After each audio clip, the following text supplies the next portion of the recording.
ঢালিউডের superstar ও ভারতের লোকসভা নির্বাচনে তৃণমূল কংগ্রেসের প্রার্থী দীপক অধিকারী ওরফে দেবকে বহনকারী হেলিকপ্টারে অগ্নিকাণ্ডের ঘটনা ঘটেছে। শুক্রবার ৩রা মে ভারতের পশ্চিমবঙ্গের মালদাহ জেলায় এ দুর্ঘটনা ঘটে। তবে অল্পের জন্য প্রাণে বেঁচে ফিরেছেন ঢালিউডের এই অভিনেতা। তিনি বর্তমানে পুরোপুরি সুস্থ আছেন বলেও জানা গেছে। ভারতীয় সংবাদ মাধ্যম টেলিগ্রাফের প্রতিবেদনে বলা হয়েছে, নির্বাচনের প্রচারণায় অংশ নেওয়ার জন্য মালদা থেকে রানীনগরে যাওয়ার সময় এ দুর্ঘটনা ঘটে। সংবাদ মাধ্যমটি জানিয়েছে, দেবকে বহন করা হেলিকপ্টারটিতে আগুন ধরে যায়। মালদা হেলিপ্যাড থেকে উড্ডয়নের পরপরই আগুন ধরে গেলে পাইলট হেলিকপ্টারটিকে জরুরি অবতরণ করেন। এ ঘটনায় হেলিকপ্টারে থাকা দেব অক্ষত ছিলেন।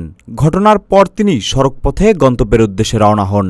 দুর্ঘটনার খবর পেয়ে তৃণমূল কংগ্রেসের নেত্রী ও পশ্চিমবঙ্গের মুখ্যমন্ত্রী মমতা বন্দ্যোপাধ্যায় ফোনে দেবের খোঁজখবর জানিয়েছেন। তোফায়েল আহমেদ, সবার কথা।